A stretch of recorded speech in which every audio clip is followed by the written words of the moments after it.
All right, you guys, podcast time. We got the equipment and the perfect business plan. Give our show away for free and tell no one how to find it. Ready?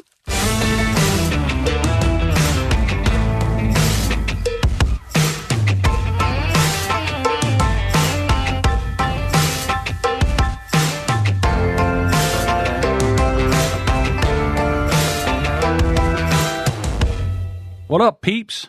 Welcome to another episode of the Brand X Podcast. My name is John. Alongside me, my co-host, Deuce. Como esta, bitches? And Joe. Tally ho. And we're here for episode 70. And unfortunately, we had another mass shooting I guess it was Sunday night, wasn't it? Sunday night or Monday. Were you working? I worked last weekend, yeah. So were you at work? No, did you work Monday? So were you up when this happened? Or that might you worked Sunday, so you weren't going to work Monday? It was Monday, I think, because I did the artwork and immediately went to bed. Okay. All right. I got you. Because, like I do at 3 o'clock in the morning or somewhere around that time, I usually get woken up and immediately have to charge to the bathroom. And when I came back, I normally just, sometimes I'll just pick up my phone for whatever reason and go to the Twitter.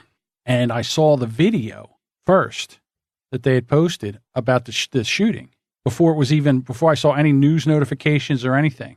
So I was like, what the hell is that? Because when you first look at the video, and it's the first video that they started showing where it was like back showing the stage. Yeah. And then you hear that rat tat tat tat tat tat, Right. So let me ask you. That happened on Sunday. I was corrected. I found out about it Monday morning around 8:30. Yeah. Right. So it was like, I guess it was like 10 o'clock. Their time, I don't know, but it was 3 o'clock. So I guess I saw it at 12 o'clock their time. That's when I saw the video. And the thing for me is, so let me ask you too, did that sound like automatic fire or semi-automatic fire? Well, it had a bump stock on it, which I knew it had because I know what that sounds like. I know someone that has a bump stock. All right. So that's where you can do the same thing with a belt also. Okay. So it does, but it did sound like it was ripping. But a fully automatic sounds much faster than that. It does? That was pretty damn fast. Yeah. I don't think I ever want to be on the business end of an automatic weapon. There's videos of guys on YouTube that can shoot revolvers, and it sounds like that. That's just how fast they are. They can pull the trigger. That fast. Right. So then my second question is, I don't know if you've listened, how much have you really paid attention to this? A whole lot when it first happened, but I've been laying low. I've unplugged from a lot of news media and everything because it's just more relaxing. Well, not only that, but it seems like they all run like that mad dash to get all this information. And the first 2 days, everything's wrong. Yeah. Yeah. Well, they fell all over themselves trying to get it wrong. It's like, it's funny. Right. It's almost so like it's almost not worth it. But to me, and I'm just talking about the video that was released on the internet, as far like I'm saying Twitter and stuff like that. Nothing that was doctored, nothing that the news media put out or anything like that. All the raw feed. Did it sound like one gun to you? No, there's a lot of glass in Las Vegas. There's a lot of echo. I've already read the reports on all the massive conspiracy theorists like you. I'm all over this one. Oh, yeah. There's no conspiracy. It's one guy. No way and that they there got was him. one guy that shot this. There's no way. I All heard, right. again, I know echo. I know echo, and I know what I heard. And I heard that one where the taxi cab was down on the front, and that was no way 23 floors up. And then the second one went off. 32 floors up. The second one went off, which was 32 floors up. And it's a big difference. And the shots were different, so the echo would have been different. Oh, sorry. That depends on how you're shooting and what gun he was shooting because he used several rifles. Okay, And so then let me talk about that. Several rifles sound So he's like a 64-year-old guy, and he shoots for 10 minutes with an automatic, semi-automatic with a bump stock. You think that that's possible? I think he shot for 72 minutes. yeah. It was 72 minutes before the cops were able to he locate him. And the only reason they found him 72 So that minutes. blows your theory out. The only 70. reason, So no, it Right. actually strengthens my theory that he was shooting for 72 minutes. yeah. The only reason they reason the found cops him was the because fire of the alarm- smoke detectors were going detectors off were in the going room off. from all the firing that was going on. Jesus. They were able to whittle it down. Right. I just don't think it was just one person. No, I you never really do. I know. You never do. Because I see stuff with my own two eyes and I hear stuff with my own two ears. So you've been to the crime scene? No, of course You're a not. forensic specialist? I know what I hear. I see a video and I can hear shots going off that sound like they're at my back door. How much weight can an elevator haul up? Depends on the capacity. So over 4 days that this guy was there, he couldn't haul up guns in an elevator. I'm not saying. Because that's the other one. How could one man get all those guns all the way up there? He had the hotel room for 3 days. He could absolutely got all the guns and all the ammo. Well, Mandalay Bay is going to get the pantsuit off of him because they have, the whole no guns policy and all that shit. And this guy. Yeah, they got some kind of, Yeah, they have no gun policy. And what did the guy do? He brought in illegal guns. He brought in something so again, what does the no gun policy mean? It means nothing. It means nothing. Yeah. Well, wait a minute. If they have a no gun policy, you mean that you can't carry? That you can't have weapons on the because a lot of people that are like hunters, they go out and hunt. They stay in hotels sometimes. So where are these people keeping their guns at? I'm only going what I don't know how many people go to Las Vegas to hunt. No, I'm just saying, you can hunt out there.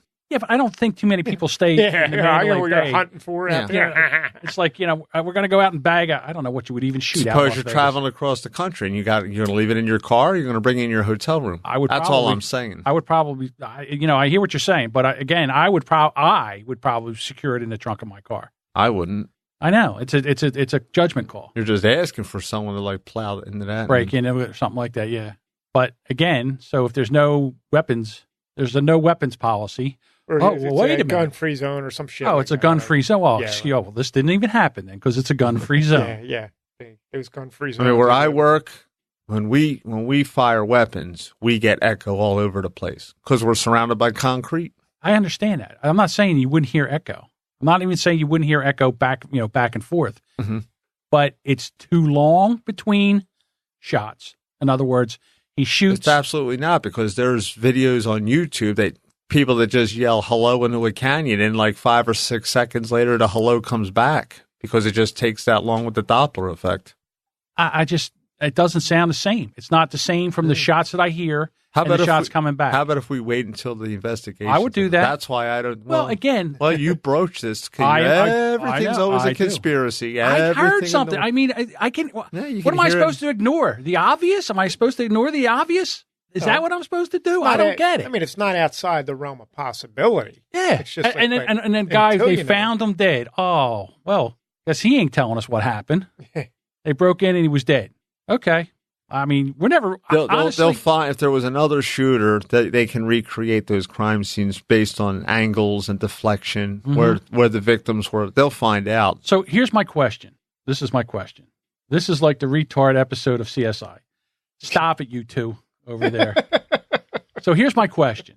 Why change it, or why make it only one shooter if there was two? Why do something like that? Why make it two shooter if there's only one? Okay, I'll go with that too. Why make it two shooters if there's only one? Again, my thing is, I mean, are they still looking for somebody, and they want to, make him sound like he's, that they're not looking for somebody? Well, I know they're looking for that girlfriend of his. She had a 5.5 hour interview. I heard about that today. Everything that I've heard from people at work.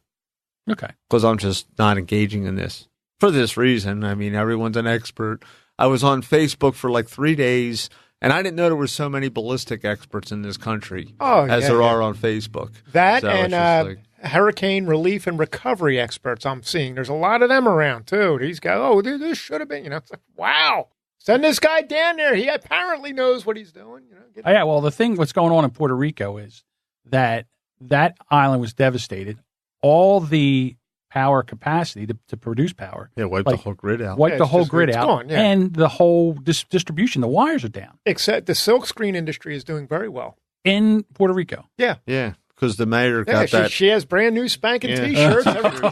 She has. I see what you're saying. Yeah, she was able to get that Get one of them done. Hat made, shirt made. Yeah. I mean, I'm sure in Texas, in Florida, I know some podcasters that are in Florida, and they're still cleaning up. Yeah. And it's been weeks. It's been cleaning up for a while. Well, Hurricane Andrew, that was quite a number of years ago. That went on for months, that cleanup. And that was, up until that point, the worst hurricane that ever hit Florida. Like they say in the Houston area where they had all that flooding and all those houses went under, Like you can just go for miles and miles and miles, and there's all this stuff out on people's sheetrock and all the stuff that they got everything out. That's all going to go up in price if you're thinking about doing any home improvement. Might as well forget about that. Yeah. Because supply and demand, sure. All in Home Depot, lumber, sheetrock, anything for construction. We're going to get that shitty rock from China up. again. It's going to be emitting gas when it gets hot out, and niggas are killing people, making them sick, all that bullshit. You know? So anyhow, I don't. Like I said, you can't know what happened right now. I mean, speculation. I'm only going by what I heard and what I saw. And then the other thing is too, which made me just lift a hairy eyeball, is that I couldn't see any kind of flash coming from the hotel. You would think you would see the muzzle flash when they were shooting. But again, not if it's got a flash suppressor. Yeah. If it has a flash suppressor, then I guess that would be. It sounds to me like this guy really did his piece. It would be reduced. Yeah. Right. It sounds like he was really, really plotted this out. They're digging into So then I read an article this morning about why is this happening? Why is this going on? I mean, yes, you can ban guns, but they were already illegal. Yeah, and he was already in a gun-free zone. Look, I'm in the engineering field, okay? Really? We look for the problem. We don't Right, so this is what I'm talking about. The guns are an effect. They are not the cause. So this guy is evil. That's the problem, okay? What's wrong with this guy? Now there's a big debate going on about he was on psychotropic drugs, and anxiety medications and all that, and that's being looked into again. You know, we put ourselves through this big circle. We just keep going, and nothing really gets resolved. So again, Jimmy Kimmel shows up on TV crying a river. I don't know how you go on, late night and then cry through a whole monologue.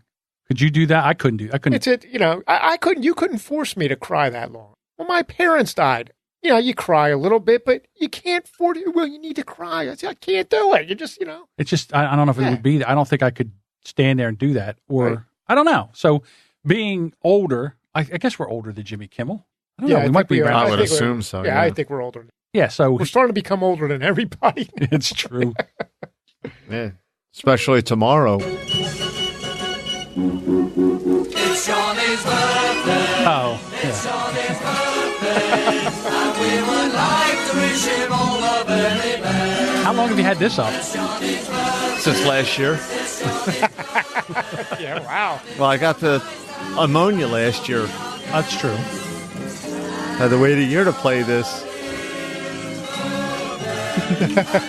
Yeah. How long is this? 51 seconds. Okay. Wow. I got to tell you,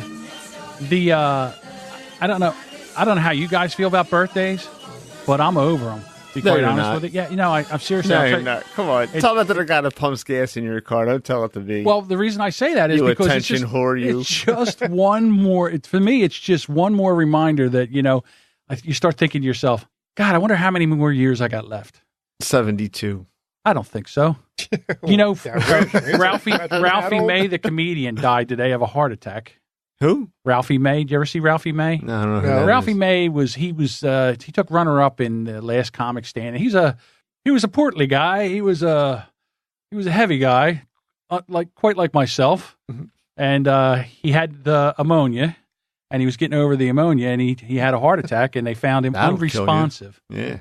It was a year ago tomorrow that I called out that I left work early because of the ammonia. You had the ammonia. Hey, heart attacks kill skinny guys too. Look at Tom Petty. I mean, that's true. He ain't coming around here no more. Yeah, that was a shock. Don't come. Yeah, that's a sin. Well, man. again, all these people that we grew up with, all our musical heroes, they're getting old. Yeah, they're they're going to start dropping like flies. I'm sorry I never got a chance to see him. I had the opportunity in the mid '80s.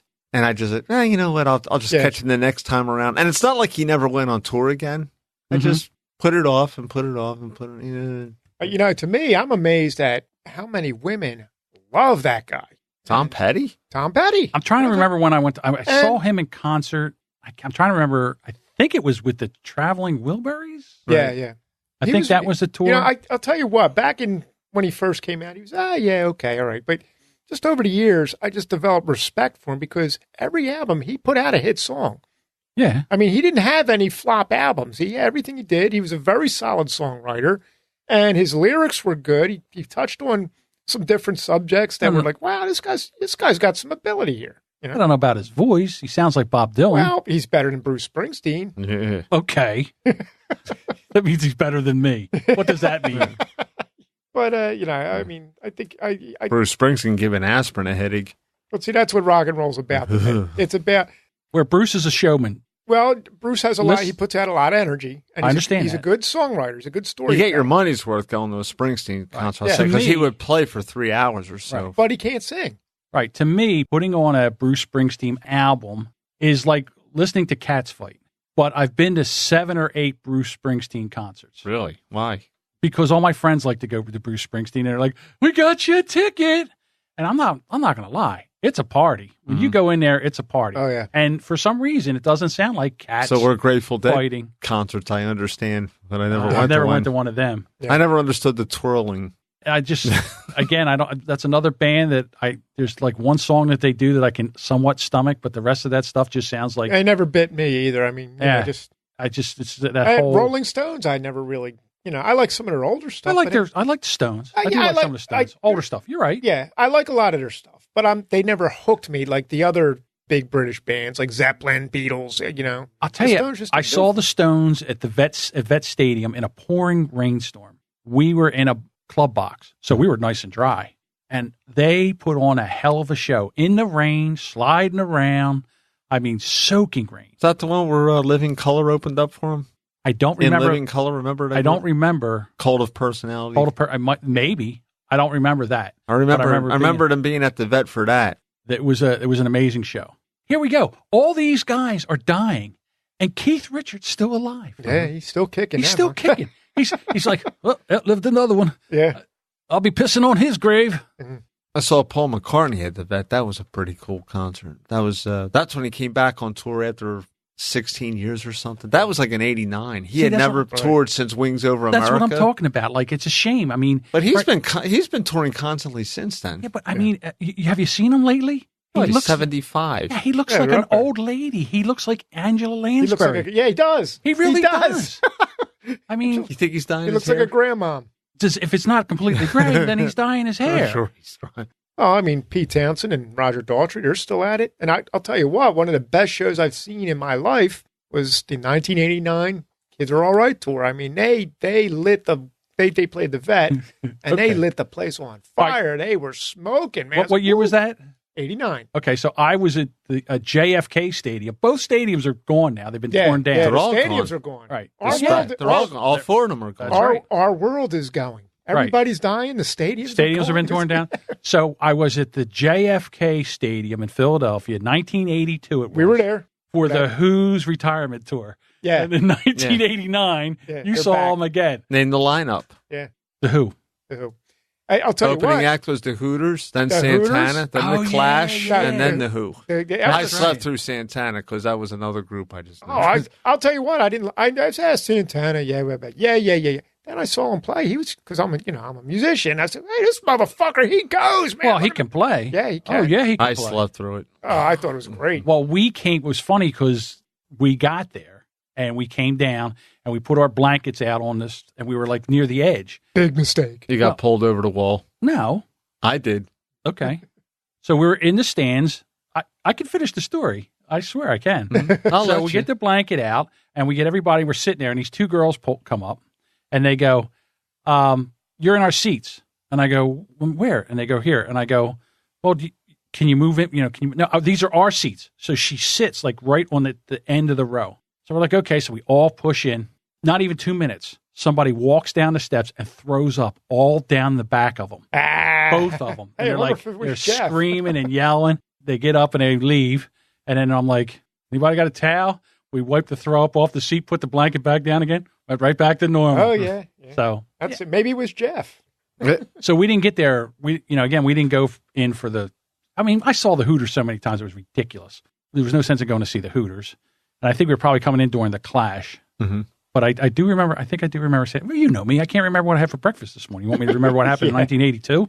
You, Chris, and Dino walked off, and I stayed behind. Yeah, I never wanted to be out there on the grass. I'll tell you what, it was a bad decision because we were midfield. I got pulled over the wall. Yeah, because what happened is they pushed you so they everybody goes, and I was short then. A wave, right? So they were pulling people over the wall, and they were suffocate. shooting, and they were shooting the crowd with water because it was so hot. Right. Yeah, now I remember that. Yeah, we were in the backfield, and we ended up midfield. You guys were smart. They left because it was like because we were kids, we were all short and shit. By the end of the concert, we were on like that first level off to the side. I said, "Fuck this! This is." Yeah, we had tickets in the stands on the side, like about 50-yard line, I would say it was.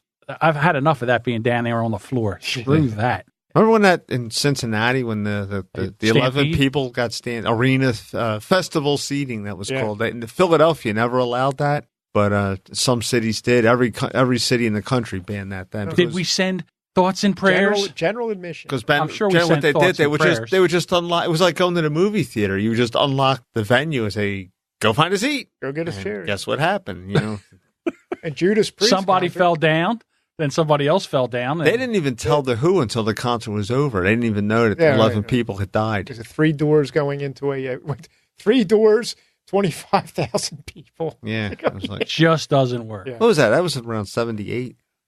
What, the Who? That Cincinnati episode. I thought it was like 78, 79. It was after Mooney died, so that was in 79 or 80. I thought it was after the Philadelphia concert. No. Yeah. No, it was before that. Look it up real quick. See when it was. Go to the Google. It might have been 81, I think. I think it was 79. Yeah. Hit the Google. I got it on the Google. While you're doing all that, Judas Priest, I ended up having to use a guy's head as a speedball because we were in a general. You're right. December 3rd, 1979. How about that? Yeah, I'm pretty awesome. Riverfront Coliseum, Cincinnati, Ohio. Done stampeded. Yeah, they had all 11 people on the cover of various magazines. I remember Rolling Stone. I remember that one specifically. Okay. Back when Rolling Stone was a good magazine. Okay. I was like, oh, it's horrible now. Before it became all political and activism and all, fake stories about when rape. Jenner decided to smoke the baloney pony, and then the whole magazine went downhill after that. Who? Jan Wenner, the publisher. Oh, okay. Oh, really? Yeah, he came out to play for the other team. And after I swear to God, I want to do a show. It's like Stump Deuce. I want to do it. It can be done because now that you threw it out there. I mean, the shit you come up with it amazes me. Like the when we had Doug on, and you knew who invented Dungeons and Dragons. Gary Gygax. Yeah, him. Stuff like that. Shit like that. I would love to be able to have somebody come on and like take you on. Oh, it can be done. It would be kind of funny. I'm not infallible. All right. Are we doing In the Break Room? No. All right, let's talk about that for a second because I thought, no, let's, come on. I'm sorry we're too esoteric for your taste and you evidently underestimate our audience. John thinks our audience is stupid. I didn't say our audience is stupid. That's how dare you say that. Just the way you treated that whole thing. And he hates cops. Do you know what we're talking about? Did you hear the last episode? Of course not. What, the last episode? Yeah. What? Did you hear the download? Joe doesn't. Let's tell Joe together. So what happened is, remember when we were talking about the sun and how the sun, and I said, this went on too long. Sure, I was going to cut it out and all you that. Cut it out. I would rather he did. I decided to do something funny. And what I did was I sped it up. What he thought was funny. And I put music under it and I sped it up. Oh, yeah. Right? And then what happened is when you ought to listen to the show once in a while. Oh. So then. I'm busy. So then I put music underneath of it, and then we talked a little bit, and then you go, okay, and then let me explain how this happens. And then hydrogen, and then I sped it up again. And then you come out, and then it says, and then it turns into a white dwarf. And I go, sneezy, and then whatever. And then so then he did that. And I did it as, I did not do it to insult you guys. I just tried to be funnier. Sorry, we're too esoteric for you. Okay. That's all right. That doesn't mean that I don't want you to. I just had to get my geek on for that because that is a subject that I'll I'm say that there about. was a couple people that said that was, they would have liked to heard that. In fact, I kind of like the idea that I just sped that up and put music under it. Now I got to go hear it. Oh, it's totally, yeah. Well, it's funny until you go to work and say, oh, yeah, I'm doing a segment. And then all your coworkers are going to tune in and listen. So now I look like the jerk off because he was a jerk off. Well, again, how many times am I the butt of jokes on here sometimes? So one time you are the butt of a joke. And now it upsets you? No, I just won't do it again. That's all. Well, again, so what am I supposed to do? So every time you guys make fun of me, we won't do that anymore. Is that how that works? Sure, why not? No, I mean it's a comedy podcast. We're breaking balls. Well, you can't break balls. What? You couldn't come in and comment? You just sat there with your eyes glazed over because you were out of your element. I just was like, how do I get out of this? Yeah, you didn't even attempt. So okay, what I really think I should have done was I should have came in and said, let's speed this up, and then sped it up. And then I think what happened was when I did it, the audience thought that something happened to the recording. Yeah, I did too. Oh, really? I did too. Geez. That's why I put the music underneath of it. Because my phone locked up the day before that. So, and then that happened. I was like, what the hell's going on now? And then it's, so. And then you heard the music? No, I just like. And then you got pissed off. I said, well, that's done. We won't do that again. So nothing happened in the break room? No, tons of shit happened, but you don't want to talk about it. We're too far esoteric for you. Well, and so did anything, let's put it this way, did anything funny happen in the break room? Every single day. Like what? Wouldn't you like to know? Well, I don't understand why, if it was funny, why wouldn't you bring it on here? That was what it was supposed to be, not a science lesson about how the sun regenerates its energy. We're done. Move along. Anything happen in your break room? So you can pour one out for that segment. So you're punishing the audience. No, you punished the audience. I didn't punish the audience. I took a bit that I thought was a little dry and tried to spice it up a little bit. And I added some spices to a dish to try to improve the dish. And you failed miserably. I don't know. Some people, every time and the cap popped off, and the whole Joe thought it was funny. He didn't hear it yet. I didn't hear it yet, but I like the idea of it. There you go. Yeah. I've heard other people say it was funny. Well, Wait, are we talking about you sped it up when I was talking, or you sped it up when he was talking? No, both of us. Oh, yes. It's totally indecipherable. Now he's totally, now he's you can't hear a fucking thing. It's right. ridiculous. Oh, okay. It'd have been better off just cutting it out completely. I mean, I don't mind if you sped me up because I was geeking out purposely for that purpose. Okay, there's the cops again. Oh, here come the cops. Here comes my ride. All right, so why don't we, since we're talking about this, why don't we just do the time's yours? All right, so you can Where's call. Where's that at? Oh, it says down the bottom here. Yeah. Let's just do the time's yours right now. So what I did was I go to our social media accounts, and if you interact with us on Facebook or Twitter, or you send us a voicemail on the voicemail line, which is, let me get to that real quick. Yeah. Where is that real quick? What did I do with it? Oh, making fun of me because I can't find it. That's unfair. All right. I can't find it. I thought I had the phone number here. Very upset. You upset me. It's 856 Joe Bags. I know that, but I had it. Okay, I know what it is. It's 856-322-2473 is the time yours phone number. All right. So what happened was. Any calls? We got one call. So you should speed this all up in the next. This will all be cut out. Yeah. Why not speed it up? Leave it in. Because you guys were talking. It'll be hilarious. I can speed this up. I'm not afraid to try to be funny about different things. It's not funny now because I had to point it out to you. It was hysterical. The fact that you're upset makes it even funnier. I'm not upset. Oh. I just won't do it again. You're upset. You're absolutely upset. This was sent in by... that's an old one I'm looking at. Here we go. Bill Nye the Science Guy.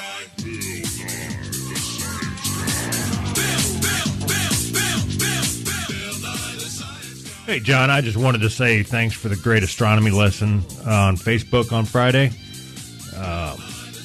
Great job on keeping comedy off of podcasting, man.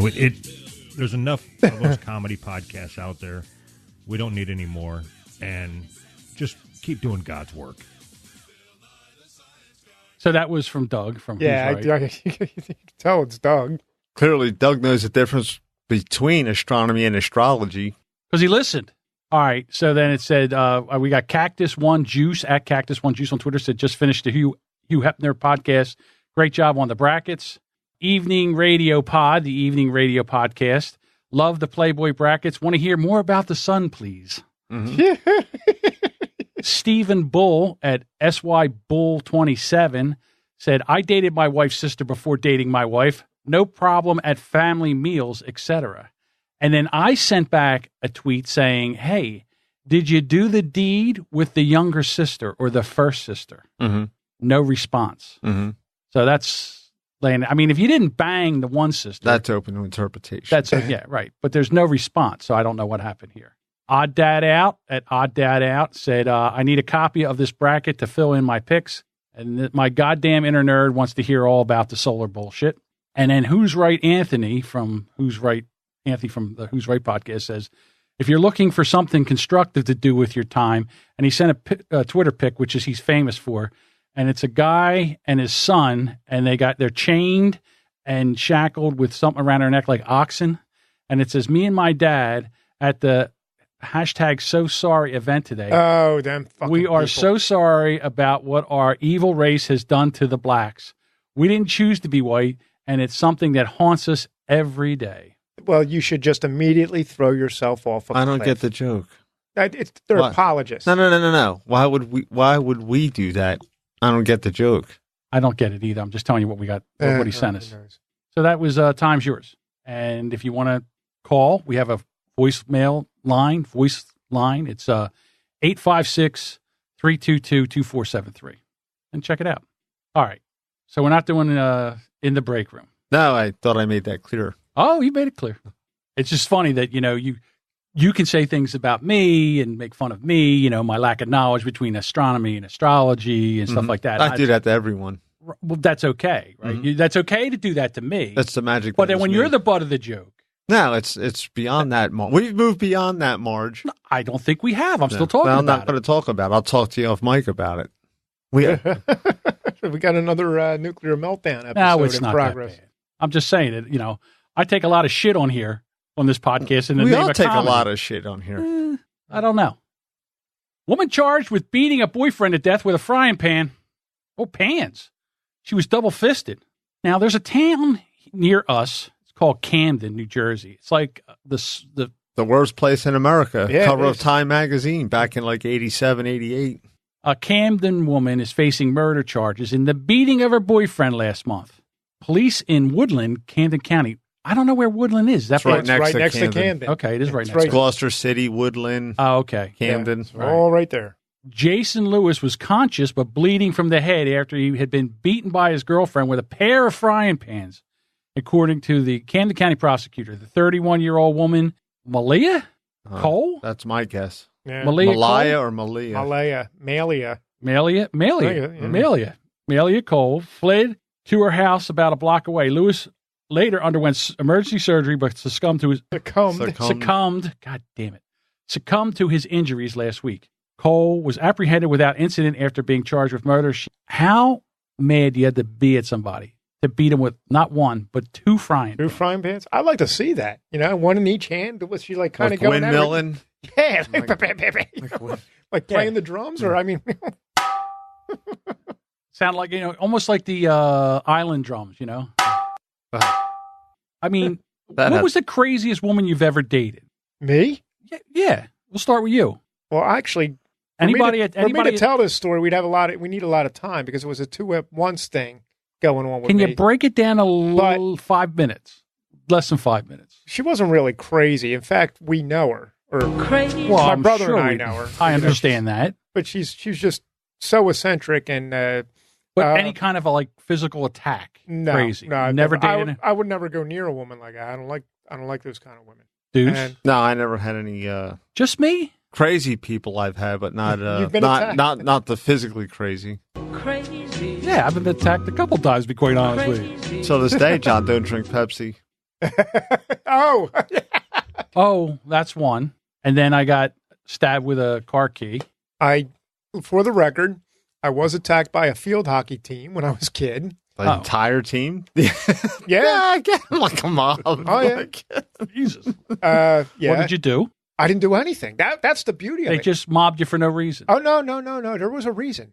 But I wasn't the reason. Oh, they mistook you, mistaken identity? Yes. A mistaken identity Yeah. beating. What happened was, I'll try to make this quick because I know you don't like to, Well, I mean, I'll just speed it up like you did to me. the oh, last for fucking Christ's time, that's sake. All right. Anyway, I was filming with my seventh grade teacher. We were doing a Star Wars thing. I had my Star Wars models and all that. We're doing all that. Meanwhile, there was a field hockey game in progress outside. Our team. Oh, I versus- remember this versus- story. Yeah. So I get done with my teacher. I come strolling outside. Hey, what's up? I'm watching the game. There's girls running. Hey, this is great. Little skirts. Yeah. So then a gathering of the other team, they kind of like gathered together around their captain, I guess, this big, beefy woman. Man, girl. Yeah, oh yeah. Try to picture like Kathy Bates, but uglier. in a giant dress, Okay. But she's pointing at me and she's like, you're getting it right. And I'm like, yeah. Pointing at me. And I'm like, who, me? I'm like looking You around. talking to me? Yeah. You But they're talking not- to me? But she's not looking at me in a good way, right? So I'm Right. like, I don't know what the hell that's about. So the game's over and everything. And after the game, they allowed the other team to go inside the school to use the restrooms, get a drink of water, whatever. So at this point, I'm getting on my bike. I'm getting ready to leave. Nothing left to see here. I start riding away, and all of a sudden, these women, not women, they were girls, but they were older than me, come pouring out of the school, running after me. I'm like, what the hell is this? They shoved their sticks into my spokes and everything, stopped the bike out cold, of town. And then here comes the big man woman. Starts, with that. What was she yelling at you about? Here, there was a kid in our school, this kid named Howie, and he was a wise ass. He was like berating her from the side, calling her fat and ugly and all that shit. Right. He had the same shirt on that I was wearing. Oh, no. Oh, yeah. So you took the beating. Right. So, yeah, I'm getting hooked in the balls with these hockey sticks. One of them cross-checked me in the back of the head with that. Now, let me tell you, man, now I want to fight. I want to solid fight wood clubs. Yeah. Damn, straight. There's no way to win. I'm getting it bad. The coach of our field hockey team, in fact, I just saw her last week as I had to thank her for this. She comes running out and she's singling, get the fuck out. Well, she didn't say that, but she just started breathing fire and scattered them all away, sent them on the bus. I'm all lumped up. I got hit. They got on the bus like there wasn't any retaliation. No one called the school. There was no disciplinary action. God, it was 1979. What the hell you do? It was a simpler time. It was a simpler time. When every suck once it in a up, while, Buttercup. Just every once in a while, you just took an ass whooping. Yeah. So I had that happen to me. Then in the coastline, I was attacked by a bachelorette party. In a good way or a bad way? In a bad way. Oh, okay. That my mouth got me into that one. Oh, what did you say? Well, as we know. You didn't shout out rim job, did you? No, I didn't say like that. No. As you know, the coastline, aside from being a very crowded nightclub on the weekends, was also known for bachelorette parties. That was a big deal. Yes. So I'm there. I'm having a good time. I had my own chair at the back bar and everything.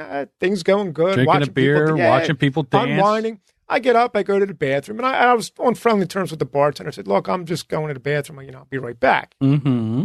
I come back and it's elbow to elbow. You can't move. And there's this woman standing between the bar and the wall. And she's, let's say she's a little obese. Chubby chick. Okay. Yeah, okay. She was a little, okay. And she's there. And I'm like, okay, excuse me. Can I scoot by here real quick? I want to get to my chair. And she goes, no. And I'm like, and I didn't think I heard her right. Like, no, who the fuck says no? I just want to get to my chair right there. Right. So maybe she wanted a little tussle in the backseat. Well, she's standing there with it. You know what it was? She was like the angry girl. This bachelorette party sucks. I'm not having a good time. One of them girls, you know what I mean? Because all the other girls are out there on the dance floor. Everybody else is having a great time, and she was the one in. It's really okay. So she was the she was the bitter Asian man of the party. Yeah. What's the point? She had that look on her face. What's the point? So anyway, I say it again. Excuse me, can I be here? I said no. It is physically impossible for me to move. Ooh.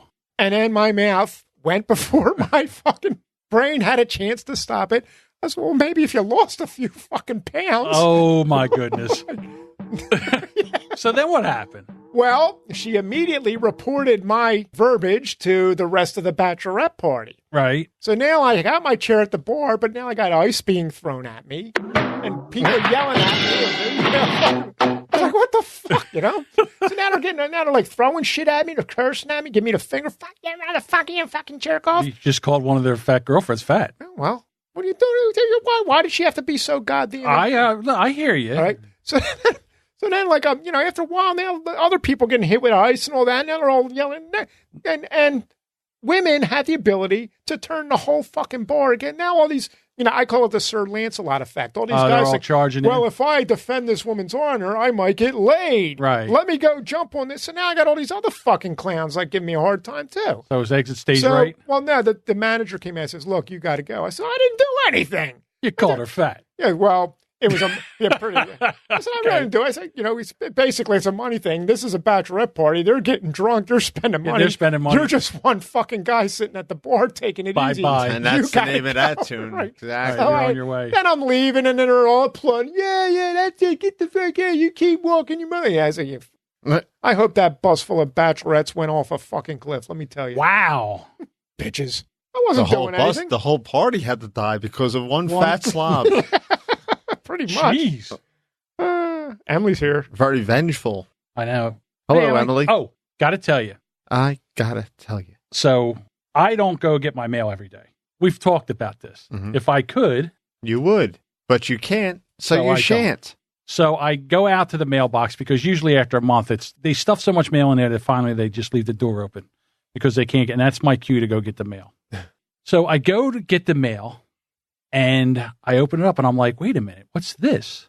And it's the gray plastic package that you get from Teespring, the T-shirt place. Well, And I'm like, I did order a T-shirt. So I open it up, and I got a Story Behind T-shirt oh, that was nice. in the right size, sent to the right address. And I'm thinking to myself, how the hell did she know how to do that? Because I wouldn't be able to do that for her. Like I said to her, wow, that was very, I sent her a note, and I said, thank you very much. It was very kind. I would like to reciprocate. Can I send you a shirt? Unlike you, I don't know. I mean, can you tell me a size and, give me an address? And I would love to send you a shirt. She's like, no, just wanted to do it because I played Santa Claus. And look, the Santa beard's coming in. Mm-hmm. Yeah, I see. I noticed that. Santa beard's coming in pretty good. I think I'm not going to let it get bushy, but I kind of like the way. I think I almost look like a fat Sean Connery right now. A fat Sean Connery? Yeah, anybody I would be fat. A fat this, a fat that. But you have to adopt you have to talk like Sean Connery. I don't think I have that down. I don't think I can do that right now. I think we need to. Catherine Zeta-Jones. Right. So I was Still the best James Bond. I say that he's still the best James Bond. I wonder what he's doing now. I mean, I know he's retired now, I know he's retired and all, but what's he doing? He'll be dying soon. Yeah, the next one is going. Is he sitting in a chair, shaking and shivering, pissing his pants and all that? No, he was just I forget what movie. He was offered a lot of money to play in some movie, but I'm retired. He's done. I think it might have been one of the Harry Potter movies. Really? Right. I think they offered him, an incredible fortune. Yeah. How do you turn that down? Well, he's got dignity. Okay. I guess he felt like he just couldn't do it, or maybe he just wasn't. When you're done, you're done. Yeah, he's a man of his word. Yeah, I guess maybe he's just enjoying life. Unlike now. Steve Carlton and Brett Favre. Oh. It's like something about Mary. What's Brett Favre doing here? Yeah, he had more comebacks than Muhammad Ali. Brett Favre. Yeah. Not good ones. He didn't go out. Yeah. He didn't go out on top. No. He hung around quite too long. sad. Yeah, it was quite sad. Steve Carlton, same thing. Exactly. You're going to have a comeback. Do it like George Foreman. Be 50 years old, say fuck it, and then beat the shit. Who did George Foreman just... George Foreman just challenged Steven Seagal to a boxing match. Oh, yeah? I'll put my money on George Foreman. Yeah, he's like, hey, you know what? You name the time. You name the place. Let's put that on. I don't know. I guess Steven Seagal was Twitter war or something on social media. Well, from what I understand, Steven Seagal is kind of a prick. Yeah.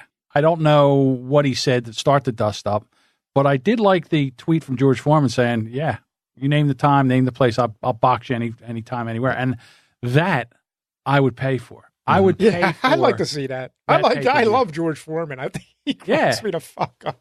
Right. I got his grill and everything, man. Me and Superfan Dave were talking about George Foreman with the George Foreman griller, and that was just a fluke. Like the way Dave was explaining it. He. Oh, by the way, he agrees with the brackets. Oh, Superfan Dave. Yeah. Okay. But anyways, it's like basically some company made, from what he said, some company made the griller. Right. And they were just like, how are we going to sell these things? So they just approached George Foreman, hey, we got this griller and everything. Would you mind and he signed a contract, he would get paid per piece. But then at that time, he started making his boxing comeback or something like that. And the guy is so likable and everything. And once he got on TV, I have two of them. That they had to wind up redoing his contract. He goes, we're going to go broke because they never thought that they were going to sell as many of these, because they had the big grillers and they made a couple of George Foreman. Yeah, I had the small and the big. I do, yeah. And they had to wind up renegotiating the contract because the company would have went belly up paying George Foreman. So that's pretty awesome. It's almost like a George Foreman, Steven Seagal fight would almost be like a bum fight. Yeah. Some twisted bastard that came up with that. What, bum fighting? The bum fighting, oh man, you have no soul. That's true. But if you're a bum, I see him quite a bit now that I work in Camden. Really? They still doing that? Yeah, Well, bum fighting. Well, it's actually real bum Yeah, fighting. it's real actually. Speaking of Camden, I got this kind of chapped my ass about a month ago. In the break room? No, this happened at home. I Okay. came home and I got a jury duty summons. Okay. And I was like, 52 fucking weeks in a year, and guess when I'm going to have jury duty? When you go to California. Exactly, October the Right. 24th. So I'm like, oh, this isn't going to happen. And you know what? So you open it up, and they say, well, if you want to postpone it, whatever. Okay. Now, I should do what my aunt does. She just throws them away. Mm-hmm. She's much older than we are, and there's never been an officer came out to serve her a summons. So that's what I should start doing. But no, stupid dopey me. I listen to Diane. So I go on the website, and I start logging into the whole process, get the confirmation that they received the message, and we will notify you. Okay, great. 2 days ago, I come home. Oh, here's something from jury. Denied. Denied?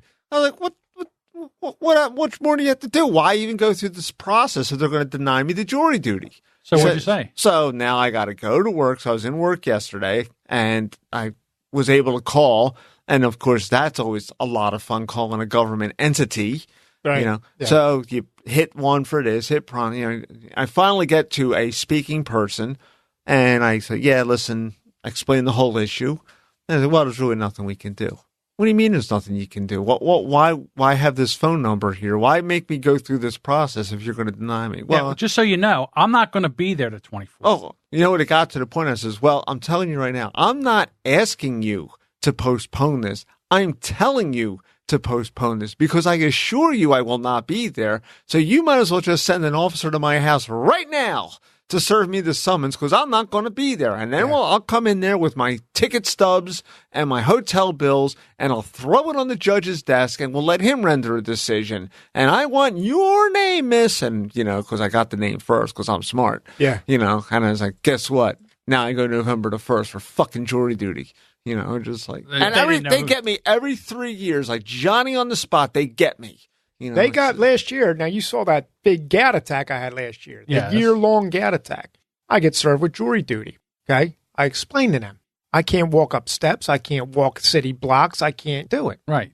Well, we do have accommodations. I said, what?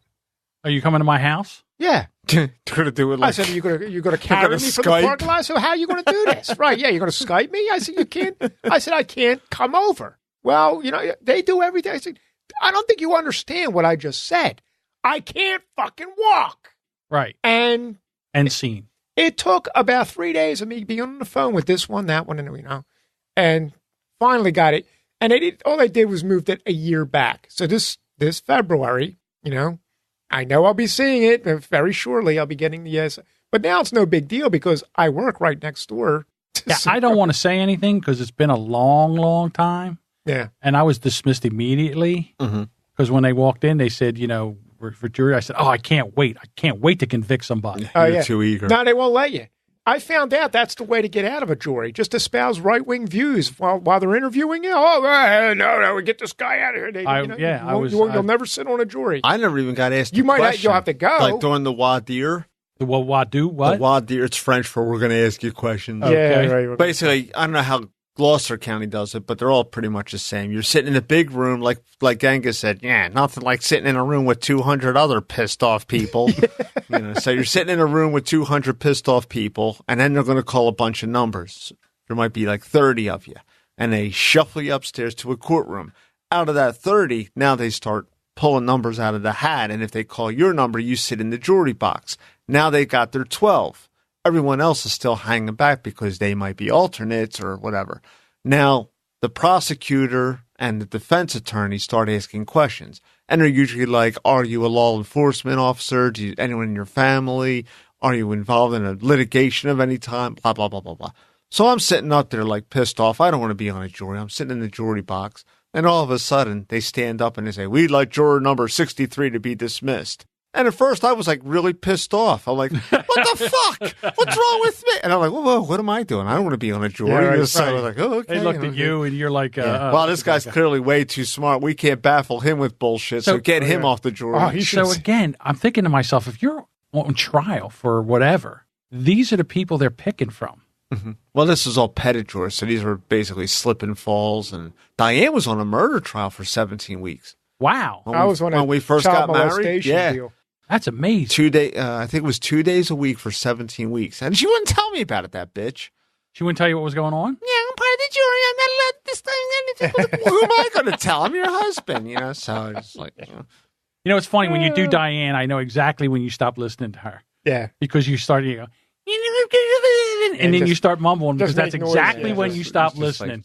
You tune her out, and then she just keeps on going. Yeah. Superfan Dave is here. Okay. Wise guy. Emily's actually getting a real kick out of Diane impression. Yeah, right. Because you do it the same way all the time. Yeah. Of course. Like my favorite one is the big monkey. The big monkey. That was the big monkey. Shit. Yeah, we went to Baltimore Harbor. Is the camera on me? Yeah, the camera. Yeah, okay. Well, you have to turn a little bit. Well, I'll turn to it. We went to Baltimore Harbor years ago, and there was a big inflatable gorilla on one of the buildings across the bay. And this must have been about like 35 feet high on top of a building, so it was very imposing. So Diane's like, "Oh, look that."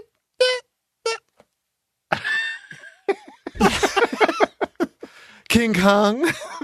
Big monkey. Yeah, that's it. All I could think of was Big Monkey. I said, well, that was actually the working title of the movie. It was going to be Big Monkey, but I don't think Big Monkey. I think it's going to sell. Let's go with King Kong. Oh, I like King Kong. Yeah. Scrap that Big Monkey title. Right. I always liked Sal. Oh, well, that's the funniest story of all. Who's the blonde with the big? You never heard that story? Yes, I have. Yeah. Oh, she's a very jealous person. Incredibly jealous. Exactly. I'm a catch. Of course you are. I like my father. I don't know what kind of life you think he lives. Genghis used to throw gas. Oh, once you know someone's like that. So when Diane first came into the family, you couldn't tease Diane at all. Right. Yeah, I broke that Mustang. So it's just like she tease her all day long. She's just beating a submission. Well, she's a good sport, actually. Well, now it's impossible because, in fact, we were teasing her one day at a cookout. We were teasing her, and my cousin's wife ended up getting pissed off instead. Yeah. Oh, really? She left in a fury. Well, from I remember when you first started dating Diane, was it we would always go to a bar or something it was my girlfriend and you and Diane, and we would sit down. And we would be eating or something, and we would both of us would kind of tag team her. Mm-hmm. And I don't mean in a sexual way. What I'm talking about is like we would just like tease her a little bit. Everyone in the audience just like everybody just perked up. Yeah, exactly. And what was John's girlfriend doing? Holding the camera. What do you think she was doing? Nobody gets a free dinner. Thank God, Bad Cop's going off the air, so that way I don't have to worry about that being on the show. Yeah, Diane's insane. Yeah, what happened with that story? I bought the store, and Diane was pregnant. And one day at work, she stopped by, and at this time, Diane was immensely pregnant because she's short. So she walked in the door. She surprised me, like, "Oh, hey, what's up? Come in, sit down." So she sits down behind the counter, and there was this girl across the street that had severe lower back pain. Big tits. Right. Johnny. And she wore tank tops, and she always was showing them off. And girls deep down are evil. Right. Because, you're in the retail business, and someone comes in, I say hello to Ed. You've been in my store. You knew how I operated. Very good customer service. Hey, how you doing? Good morning, whatever. Knows everybody's name, knows what everybody wants, has it on the counter. Before they even get to the counter, they have whatever they smoke or whatever. It was sitting right there. One of the most amazing things I've ever seen. I sat there for hours one day. People came in, and he never forgot a name and had everything. It was amazing. Continue. So up to this point, I was like, "Oh, hi, how you doing today?" Silence, And I understand how girls are. They're always getting hit on by dudes and whatever. So, well, but by this point, she'd been coming in the store for about a month, 2 months. Mm-hmm. She comes in, sees Diane behind the counter, incredibly pregnant, and it's a hot summer day. And what does she do in her tube top and tight jeans? So I'm like sitting there. I'm like, well, I'm a dead man. So I know I'm gonna have to contend with this shit. She waved at Diane. No, she waved at me. Him. Oh, she saw Diane behind the counter. Okay. So then she does that. I'm like, oh, this is just great. So she comes up, 1 pack or 2 packs? 2 packs. Oh, it's so beautiful. This is the biggest conversation up to this point I've ever had. Never spoke a word, but now's the day you're going to do this. So I ring her out and everything, and she walks out the door, and I'm bracing myself for Hurricane Diane. It's like, nothing happens. I'm like, oh, okay. She stays about another half an hour, drinks water, and I says, all right, well, I'll see you later. And at that time, the store closed at 11 o'clock at night. Store closes. I drive home. I go upstairs. House is dark. And I go in the bedroom, and I sit on the bed. And I hear, like, under the covers, all like, hi. Oh, well, you're still up? Take my shoes off, take my clothes off, throw them in the hamper, go in the bathroom, take out my contact lenses, clean them off and everything, brush my teeth. I'm exhausted. I'm like getting in the bed like, and then I hear, so, who's the blonde with the big tits? I was like, that's what you're up for. This is what you're up for, you know. So, well, you were very friendly, and you were all red in the face when she started. Yeah, because she's a kook, and she never spoke to me before that day, you know. So that was like a nice blowout. Yeah. The best thing though was the plot thickens. Yeah, the plot thickens because 3 years later, said girl comes in with this other woman, and she starts calling me by my name, and I've never seen this woman in my life, you know. And I'm like, yeah, just so your name, yeah, it says. Well, I'm your cousin, and she's your cousin, too. Here, she was my father. She was the daughter of my father's cousin. She was actually my second cousin. Okay. And the reason she found out, this all came together, she lived in Las Vegas. She came back to visit, got this girl that the bad arthritis, and your second cousin with the big tits went to my grandmother's house, and there was a photograph of Genghis there, and she says, "Oh, that looks like so and so's father." And my grandmother says, "Well, that is so and so's father. That's my son." And then that's how his son. And it was on our anniversary. I'm driving home. I can't wait. You know, so we're getting ready to go away on vacation, and then I said, you know, Mary, that was her name. And I says, oh, you know that girl, Mary? Yeah. The blonde with the big tits? Well, she didn't say that, but she just went, arms crossed, like, right. You know, I says, guess who she is? Who? She's my cousin. Well, happy anniversary to you, too. Like, all angry and everything. Happy anniversary to you, too, cousin fucker. That's a legendary story in the family. Yeah, and my mother had to watch her. Oh, yeah. When we were kids, apparently her mother was like a ne'er-do-well. She was a drunkard. So she drank a bit. Yeah. She liked a little bit of the whiskey, I guess. So me and this girl are very close in age. Raging alcoholic? She dropped off this girl to my mother. Says, can you do me a favor? I have to run some errands. Can you watch Mary for me? You know, my mom was like, yeah, sure. Absolutely. No problem. Didn't see her for 3 days. And you don't remember this? Well, no, I was one. She was one. Yeah. We were like kids, you know. So then my father was like, I remember that. As I recall, didn't Attilio bathe with Mary in the bathroom? Genghis, he was all... Yeah, he was pouring the gasoline. And Diane's sitting there like, you know. Like, steaming. We were bathed with Mary. So then whenever there was a big family gathering, I wonder if Mary's going. I mean, after all, should we invite Mary? I mean, she is family, you know. So. Small world, huh? Yeah, Diane won't be listening to this podcast. No. No. Yeah, that's really nice. And she's not even on, she's not on any social media, is she? No, she's smart. Yeah. Yeah, good for her.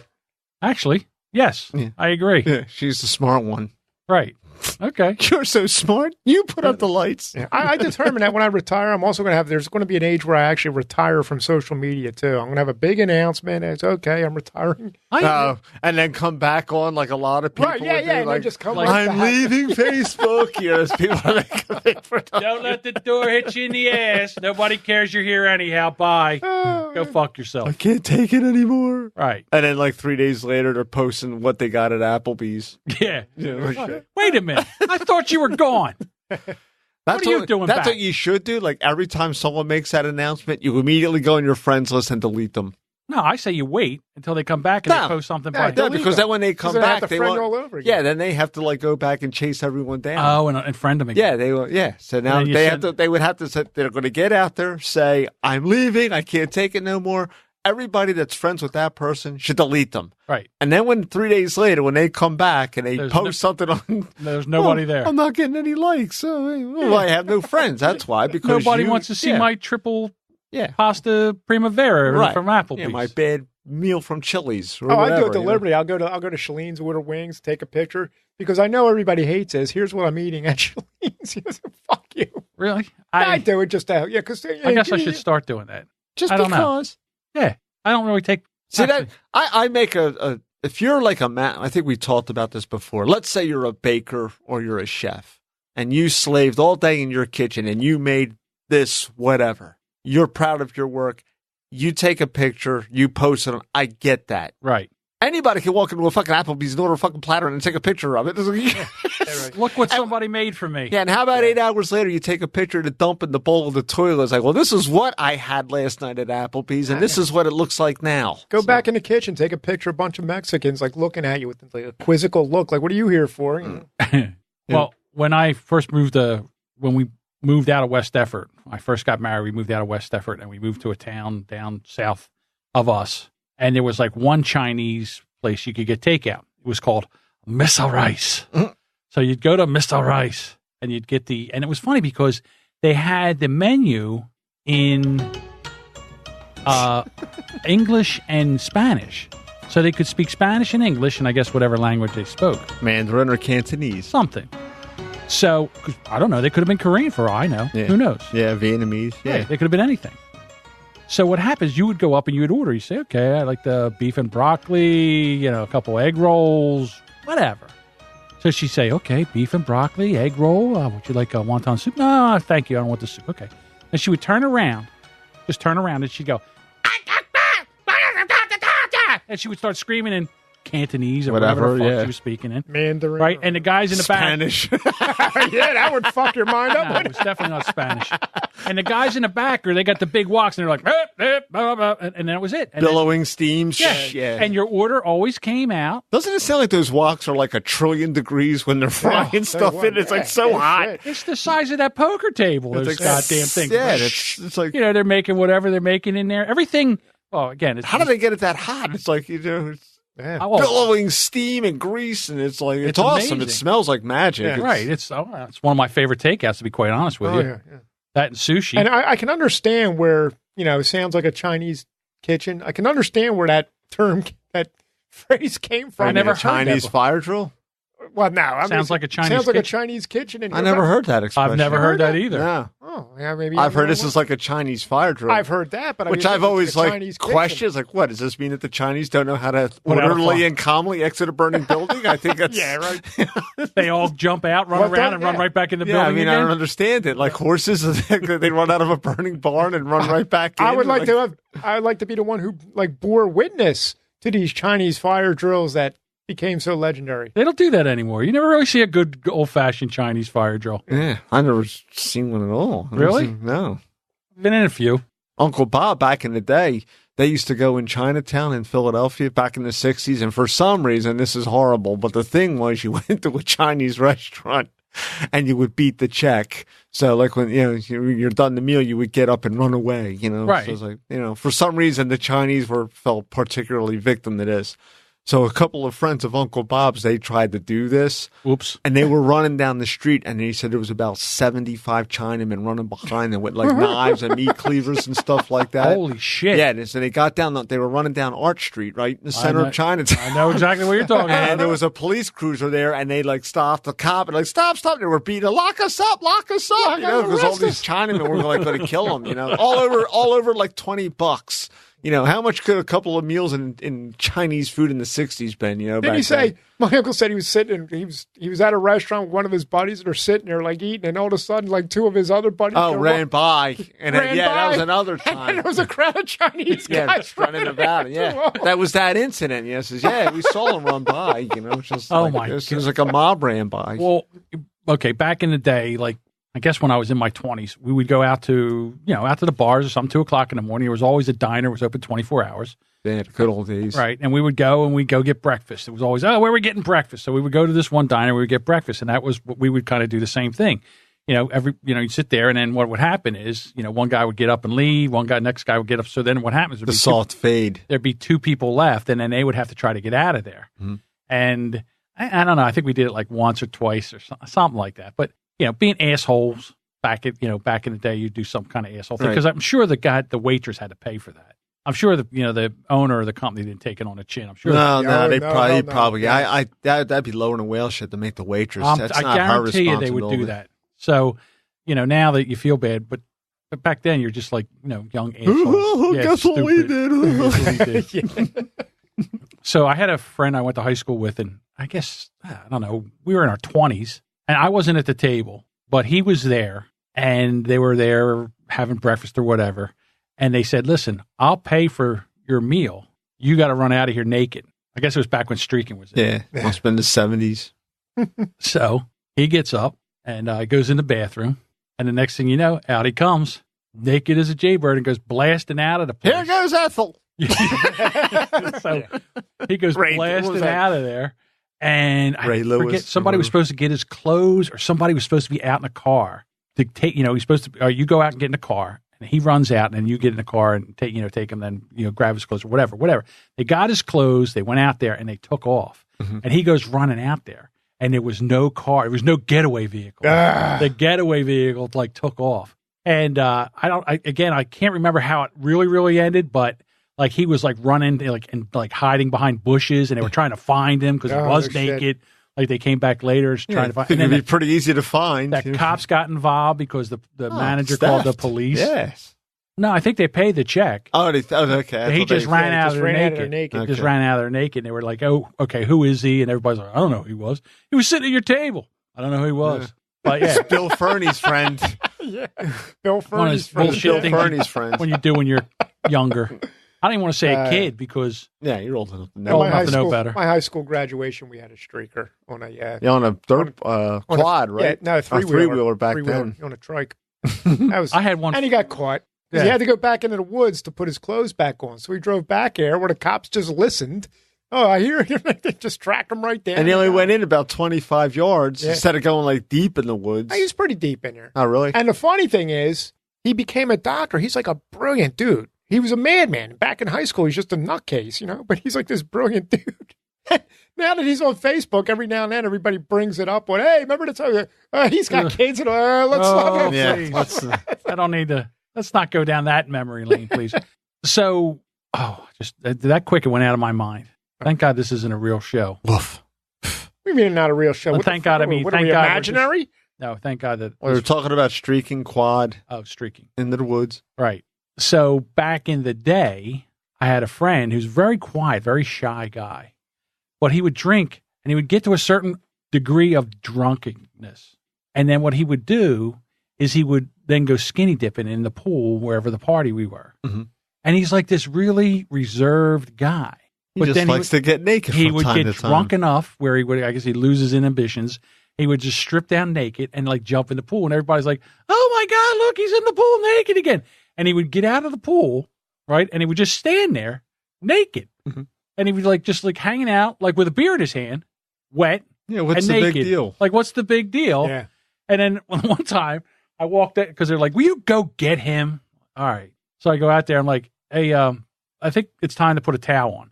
And he's like, he sits down and he looks down and he takes his junk and he starts swiveling his hips and his dick's going back and forth. He's waving you. Yeah, he's like, wait. I'm like, all right, now I know it's time for a towel. Put that goddamn thing away. Yeah.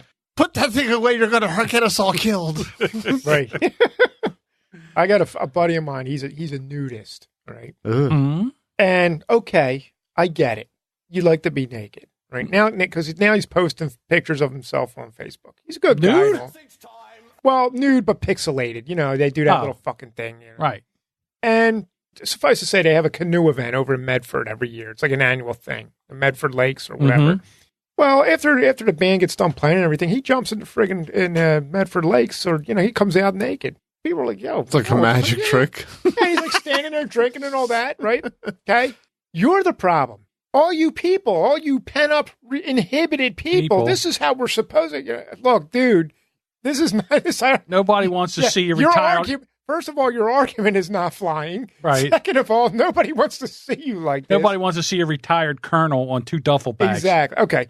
Now, I get it. You're a nudist. You enjoy nudity. You have a whole philosophy and all that shit.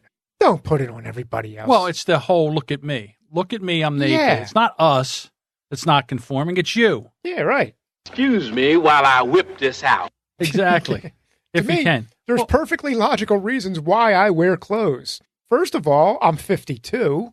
Second of all, if you live near the woods like I did, where there's lots of sticker bushes and stuff like that, you find out real quick. Really? That's it, huh? Yeah. That's why? It wasn't for the sticker bushes. Reason 1, did not go nude. Sticker bushes. Yeah. Okay. Well, any number of things that can scratch you up or really, Get in there and... hook on to you, You Ah, don't wanna do I understand. Might get your junk caught in something. Right. But let's say... Let's just say that you were in an area where that wasn't a problem. You wouldn't have a problem. I'm a modest guy, to be honest with you. I mean, I could probably walk around naked if everybody else is doing it. No, but, no. The sun is my enemy. I'll burst into flames. I'll be like a cinder. We don't need any. I'm sorry, but it's just, to me, I don't know. There's a lot of weirdness about that. it wouldn't bother me if somebody came out naked. I don't think it would even bother me if it was not hot chicks or whatever. I don't know. I just don't think I would let it bother me, or I don't think I would react to it. Oh, I don't think I would. Pretend it's not happening. Yeah. Like, Yeah. la la la la la la. Well, if they're walking down the Well, who do you beach, think's yeah. gonna- yeah, But right, if they're so- standing next to you on the beach, they say, "Yo, bud, you want to move down a little Oh, bit?" Man? I God, say, yeah. I don't need this shit right near me. Yeah, it's like, dude. Yeah, I don't. Yeah, you're right. Especially if he's one of those guys. And then after you say that to him, he's like, "What? You have problems with being naked?" Or, they give you all that. I don't have problems with being naked. I have problems with you being naked Around in the me. vicinity Yeah, right. of where Get outta your here. junk can get near anything on my body. That's what I have problems with. If I wanted to look at a hairy ass, Or a naked set of a pair of tea bags, like Hey! right. Yeah, I can find that. Okay, I don't need it thrust upon me. Ugh. 'Cause I'm dying to hear what everybody's take is on this guy. Well, again, Harvey paid off sexual harassment accusers for decades. 2 decades ago, a Hollywood producer, Harvey Weinstein, invited Ashley Judd to the Peninsula Beverly Hills Hotel for what the young actress expected to be a business breakfast meeting. Instead, he had her sent up to his room where he appeared in a bathrobe and asked if he could give her a massage or she could watch him shower, she recalled in an interview. Ugh. Yeah. She thought, how do I get out of this room as fast as possible without alienating Harvey Weinstein? So this is what happens. These guys are like power brokers in Hollywood, and people are there to be actresses, so they need a break. So you find somebody like this scumbag Yeah. who now is going to use his power to get some kind of cheap thrill and sexually harass actresses or, young budding actresses. Just to let people know if they don't know who he is, he's the co-founder of Miramax Films. Yeah, like he's a big deal. He's up there, He's yeah. a big deal. I mean, He's got money to burn. He's a big donor to the Democratic Party. Right now, there's like about 20 congressmen who can't get rid of the donations fast enough. They're giving it right to charity. Oh, they don't want anything to do with this guy because of the hypocrisy, obviously. Well, here's my big thing. If this was somebody, okay, when Bill, what's his name? Clinton. We'll do it live. We'll do Clinton. it live. Bill, what's his name? Clinton. Oh, Bill O'Reilly. Bill O'Reilly. Thank you. Yeah. When Bill O'Reilly had the same charges, they crawled up his ass with a microscope over this bullshit. Yeah. All right. They called for his firing. They did all this other stuff. You don't hear bullshit. You don't hear nothing. Nobody says boo. No, there's Nobody. no big deal about Nothing. this. So it goes Okay. on to say that in 2014, Mr. Weinstein invited Emily Nestor. You know who Emily Nestor is? No. Never heard of her. No one else does either. Yeah. They do now. Who had worked just one day as a temporary employee to the same hotel, made the same offer. If she accepted his sexual advances, he would boost her career, according to the account she provided to colleagues who sent them to the Weinstein Company executives. The following year, once again at the Peninsula, a female assistant said Weinstein badgered her into giving him a massage while he was naked, leaving her crying and very distraught. That had to be a turn on. Traumatized. I don't want to be doing this. Right, exactly. Shut up. A little to the left. Oh, stop. You're crying. You're getting tears all over my back. Tears on my pillow. Tears on my beanbag. Tea bags. There's a toxic. There's a. Why do I even do this? There's a toxic environment for women at this company. You think? Yeah. You think when someone sends you to a hotel to meet the boss and you go up there and he's in a robe Well, naked. I think that's a red flag to begin with. That could be a red flag. Yeah, this might be a little bit more than a job interview. It's funny that this came from the New York Times, and they don't normally climb up the ass of a very liberal. They will gladly look the other way. Well, now I guess they want to be legitimate news now. You think so? Because it's the story's so big that they figure, we'll be the ones to get out front on it. Not only that, it's all about money. There's actually a little proactivity here. They don't want, because they've been all about supporting Hollywood and being, and all that. They want to be the first one to say, "Hey, we broke the story. It's almost like I'm looking for the right analogy. Because that first of all, that the blogosphere, the Twitterverse, the podcast, they're all going to get the news and run it. So I guess they figured they're not so much worried about conservative news outlets. They just want to beat everybody else. Well, you know who his lawyer is? Lisa Bloom. She's the one who she was with Trump. She was with what's her name? The one holding his head, the redheaded comedian. Griffin. Carrot Top? Yeah. No. What's her name? What's her name? Griffin. Kathy Griffin. Kathy Griffin. Yeah, that idiot. She's not sorry now, by the way. She's not sorry that she held his head up? She retracts her apology now? Yeah. That no one cares? Yeah, nobody gives a shit. She's done. You know what? She would have been better just to say, you know what? I did it. I thought it was funny. You don't think she did do that, but now she tried it. She retracted that too? Well, what happens is when the blowback, it's why couldn't she went over to Weinstein's apartment? Because she's ugly. She's ugly, yeah. I don't know. Back in the day, she wasn't too bad. I think she might have been a Quaker. I think because when they hit her with the ugly stick, she turned the other cheek. They dragged her through an ugly forest. Are you fucking? I don't know. She hit every branch in the ugly tree when she fell out. When she was younger, she was nice looking, but her personality was just so off-putting to me. Yeah, her voice is like nails on a chalkboard. She was in Pulp Fiction, so maybe she did service. She was in Pulp Fiction? Yeah, when Marcellus Wallace gets hit by the car by Bruce Willis. If you need a witness, if you need a witness, that's her? Yeah. That's her. I got to go back and watch that now. So maybe she did service Harvey Weinstein. Maybe she did. Well, she's an asshole because... She's an asshole because... Yo, Ralph, that guy's right there. How do you figure you're going to hold up a picture of a decapitated Trump and nothing's going to come of it? Everybody's going to think that's a joke. I understand what you're saying. It's just not going to, Well, again, the guy doesn't help his cause with the Twitter. It doesn't matter. It does matter. It doesn't matter because it's the office. It's you can't have it both ways. Yes, you can't have it as the office. Meanwhile, he's sitting there pooping and tweeting bullshit out. No, you can't put it. How do you know I wasn't he's pooping? It's because all men poop that early in the morning. You just always do the reversal test. Which is? And the reversal test is if a comedian did the same thing with the last president, how would that be construed? And rightfully so. Yeah, that wouldn't fly. In other words, if the comedian did the same thing with an Obama mask, holding it up like that, decapitated. I see what you're saying there. Yeah. I see what you're saying there. But what I'm saying is that Trump brings a lot of this vitriol. Yeah, is that the word I'm looking for? He's a lightning rod. He brings he it on. He does. He loves this kind of bullshit. He loves this bickering back and forth. He loves the attention that he gets from this stuff. And, what he does, the stuff that he says, the way I said the other day, I think the man loves the taste of his own feet because he's always got one in his mouth. He seems to always have his foot in his mouth. Well, I don't know why that is. So because the guy likes to tweet, it's okay for her to hold that up. That's what you're saying. I look at it this way. You want everybody to respect the office of the president. I really think that the guy that's president should respect it also. Okay, well, look, let's forget about the president. Let's get back to Kathy Griffin. Okay. Let's say we're not talking about Hollywood. We're talking about an elementary school. And one of the teachers reports that one of the kids, is drawing pictures of him holding decapitated heads. Right. Okay. I guarantee you they're going to have psychologists looking at that kid.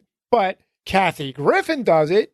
Okay, see, we got a double standard going here I don't know. I think that's apples and oranges. But go. No. It's the principle of, there's something wrong with a person who does that. Now, it's not just Kathy Griffin. This artist, the photographer, Right. he's known for doing this shit. Why is somebody obsessing with doing this kind of shit? Well, it gets them on the map. Yeah, but it's gruesome shit. And if a kid were doing that repeatedly, Yeah, truthfully, he didn't get any blowback at all. Kathy Griffin got walked the whole... out of that. Yeah. I said, there's something wrong with this fucking this artist guy. He needs to have a couple people looking into his mind because there's something wrong there when you're obsessing about. Unless it was her idea, which I don't know whose idea it was. Right. My point is, if anybody, you, me, Joe Schmo, does something like that, or one of our kids does that in the school, we're gonna have all the friggin' psychologists coming after us. They do it, they get a pass.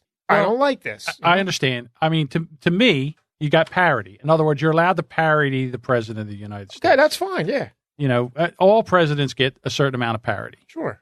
This president seems to get more than most. And I don't know, though. You know, Obama took a lot of... There's already been a study on that. I think he's had a walk in By the who? park. Whose study? There was a study, the negative press up to this time. It's like, because Trump's done a lot of good stuff, but you don't hear about it. Yeah, and, because he's running his mouth with all this because nonsense. They've got the echo chamber, and they've already... I can get the story out if you let me. Go ahead. Is because basically what they did, the analysis was the negative stories of Obama versus Trump in the same amount of time. Trump's winning like by 69% because that's all they do. And in the grand scheme of things, the guy tweets. That's the biggest thing you're worried about. Yes, huge. Because huge. he tweets. Yes. I think it's great. This is worse than Fast and Furious say. Yes. It is because he tweets shit that other countries think is a declaration of war. Who gives a shit what they think? Yeah. Well, I mean, the guy's got a hydrogen bomb. What did he say? What did he say? Because North Korea is crazy, and they say that they think it's a declaration of war. Congress can only declare war. Read your Constitution. Okay. Well, not only what that. I'm saying is this guy's threatening us. You know.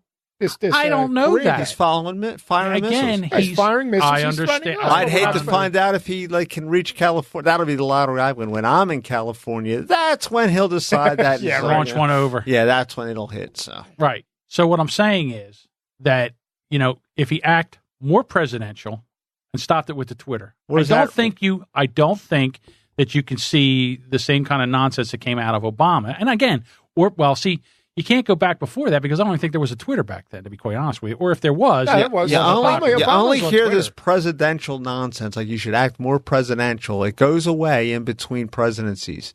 I heard the same thing about George W. Bush. He should act more presidential. Yeah. I heard the same thing about George H.W. Bush. But magically, Bill Clinton banging interns in his office. Cigars. That was presidential. That was fine. Of course not. But you didn't hear the term more presidential. He should act more presidential during Clinton or Obama's term. And why is that? You can't compare that. Yes, you can, because if they're going to use the term you should act presidential, why does that term go away during those specific terms? I'm talking about Twitter. You can't say that about Clinton because there was no Twitter back when Clinton was president. But Obama had Twitter and he would tweet on it. But nothing like this. Not every day. Not inciting people. But see, the thing is, we've never seen this before. This is a historic first that this president. The reason they're harping on this guy is because he's bypassing the media and getting right to the people. He's getting right to the people, and they don't like it. that. They don't like to be. They like to be the gatekeepers. I think it's a mistake because he needs somebody to watch what he says. Why? Because exactly what I just said. The guy just tweets out stuff that incites people and things. With the stuff he attacks. Like he'll attack the guys from Saturday Night Live or different TV shows and stuff like that. Saturday Night Live sucks. They deserve to be attacked. It's not what a president does. It's just not what a president does. Says who? Yeah, why not? Where's it written? That's where I say. In your opinion, then you got to say in your opinion. In my opinion, it's what he's doing with Twitter is not presidential. All right, it's not how a president should act.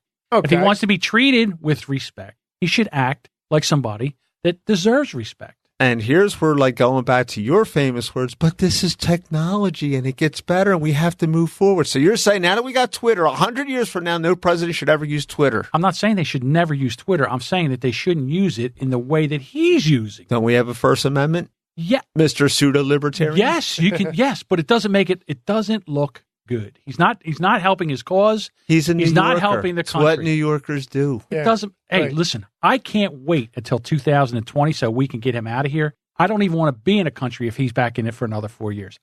They could run a monkey against this one. Are you going to disappoint us and like Whoopi Goldberg and all the celebrities that said that they were going to go to Canada? I never said I was leaving. I just said I don't want to be in a country where he's going to be for another 4 years. Okay, well, fine.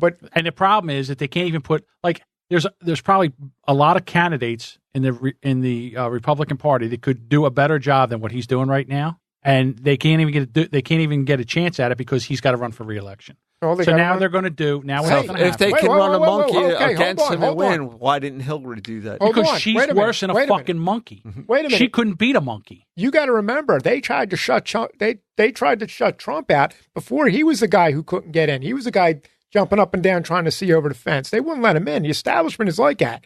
It's their game. They don't want you in it. One thing I got to say about Trump, I'm not crazy about the guy. I'm not crazy about what he's doing, but he slugged his way all the way up to the top. And they tried to do, they threw everything at him. He beat 16 other candidates. He beat all the candidates. They threw the race card at him. They threw the gender card at him. They had the whole media after him, and he still keeps They released that videotape grabbing him by the hoo-ha, and he still won. It's amazing. Because people know that people don't trust the media. They wanted somebody besides the establishment. They don't, they don't trust the media. I don't know. All I know is that, I get into this with you guys. And my thing is that I just don't see this country coming together. And I don't know why that is. Because you got the media. They're a big part of this. They're the wedge. They're a big part of this. I'm not going to lie. To me, I think they're the main part of this. Did you see like that with this? Getting back to the shooting, the one thing I did see, you frame a question to Hillary Clinton saying that the gun lobby and people that own guns are culpable in this, and she says yes, they are, and this is why Trump won the election. Exactly. Because why couldn't she be at that concert? All right, ready to get out of here? Sure, why not? Yeah, I'm hungry. You're hungry. I'm hungry. I didn't eat, man. I'm starving. Okay, if you are looking for some other great podcasts to check out, we highly recommend these podcasts. The Evening Radio Podcast with Jason and Mindy, part of the Hush Your Face Network. They are live on Tuesdays and Thursdays at 5:30 Pacific time. And Bad Cop with Jerry and Dave. Now, they haven't put a show out in 2 weeks. I saw on the Twitter that they're going to put a show out Wednesday. I think that's next Wednesday. And they say that they have an announcement. So from what Are they going to start a show with Doug? No, I think that they are going to give up Bad Cop, to be honest with you. Wow. I hate to say that. It's like one of my favorite podcasts. Did you talk to anybody about that? Or I didn't talk to him about it. I mean, I've talked to him. Because I know you guys are like breakfast buddies now. And all. I talked to him and I said, look, because it's all about these stupid downloads. And I said, look, your show hasn't changed. The same people that love your show before loved your show now. And I don't know what they did that made the downloads change. I have no idea. But, is that what you're doing it for? Downloads? I don't know. So he's bitter. Oh, and here's the thing. Did you know that he's not Jewish?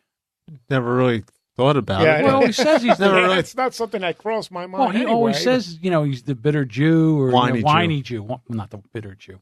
The whiny Jew. The bitter Jew. I got the bitter Asian and the whiny.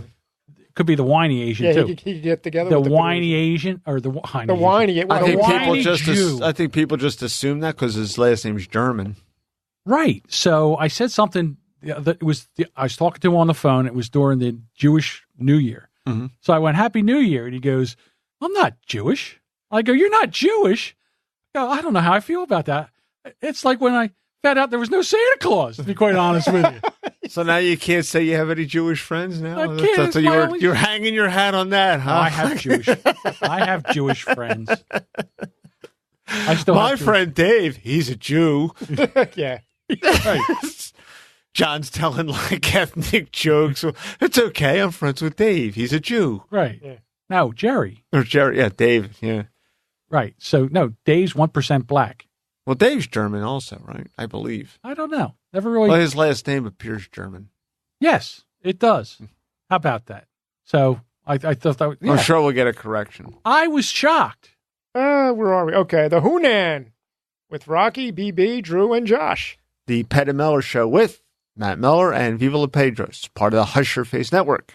Now, there was something on Twitter about how Ped likes to listen to the Brand X podcast when he goes to sleep, and it seems to be that he's Oh, my must voice. be terrible, yeah. My voice seems to like lull him to sleep. We're putting him to sleep. Think How about that? And I don't know, there was some let's sexual innuendo. Let's fuck with him. Let's next week. Innuendo. Yeah, innuendo. Let's use different voices next week. See what that does. Yeah, and how am I Like we going to can do that. Yeah. Right. How's that happening? All right, the Who's Just right. imitate somebody. I don't know. I try. I'll do it in Diane or Herb. Yeah, you can do Herb. I'll do it in my ex-boss, Joe. I think I'm going to have to. You know, you say that, but me and Mark used to do that, and by the end of the day, our throats would hurt. You would hurt, yeah. Yeah, because it would go on for hours just talking like, Hub, you're going to go and go do that store and everything. I'm going to watching you. Your Leo Webb is going to be down here, and you're going to get cigars. You know, and after like 8 hours of that, I'm like, oh, God, my throat is killing me. My Can't do this anymore. The Who's Right podcast with Doug and Anthony, part of the Hush Your Face Network. Their show last week was pretty fun. You know, I took a little bit on the chin. Again, after I proved that the voicemail, I didn't doctor the voicemail of Doug. I'm not buying it, Doug. Yeah. Doug says that I did it. And I brought it right off the website and put it right up there for him. And he says that I still doctored. There's not a joke in there. Not one. So it's not my fault. So now he still says that I doctored his stupid voicemail. Stupid voicemail. Stupid voicemail. Like Homer. Okay, we ready? Yeah, go ahead. Bro Ron's podcast, Big D and Little R, part of the Hush Your Face Network. The Unwritable Rant with Juliet Miranda. The Story Behind with Emily Prokop. All right, Joe, do the next one. I know it's in red, but what the hell? Rob and Slim Show with Rob and Slim and Sleepy Lucas, part of the Hush Your Face Network. I don't do blue. Just do it. No, I must read red. Oh, he's a real conservative. He's a real pain in the ass. He won't even read the blue. Holy mac. Ice in the Face with Sarah and Rick. Horribly Awkward with Sean Fuller, part of the Hush Your Face Network. Now That I'm Older with Shane and Kenny. Toe on the Trigger with Daniel, Nicole, and Courtney 3000. The Nerda Wells podcast with Eric, Sam, and Chris, part of the Hush Your Face Network. The Horrible Gamers with Jesus, Ryan, Eric, and Gunny, also part of the Hush Your Face Network. Everyone Has a Podcast with Adam and Brian. The Epic Film Guys with Nick and Justin. Now, see, if I read that, I knew that he wouldn't be able to read that one. Oh, whatever. See? I got a plan. The Naked Porch podcast with Ray, Danielle, and Chris. Bold and Belligerent with Lauren, Josh, Mike, and Luke. You've really mastered that name now. You know, once in a while. Thanks to Deuce. Thanks to Deuce. If it rhymes with born, then it must be Lorne. That was the lesson I gave him. That's true. And I think about that every time I say that name. If you enjoyed this show, then please do us a favor. Tell a few friends. Even share this episode on your social media accounts. It's easy to do. We're on all these social media platforms. Find us on Facebook, facebook.com/BrandXPodcast, on the Twitter, @BrandXPodcast, on Instagram, @BrandXPodcast. Like and follow the show and just tell your friends. We would really appreciate it. And we would love it if you would join in on the conversation. You can email us at brandxpod@gmail.com. You can also call into the Time Yours voice line, 856-322-2473. Leave a message and we will feature you on the next Time Yours segment. Thank you so much for listening. Come on back next week for another episode of the Brand X Podcast.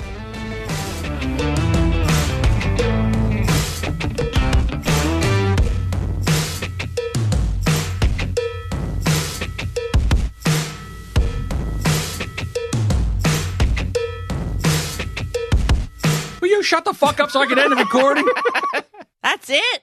We're just getting into it.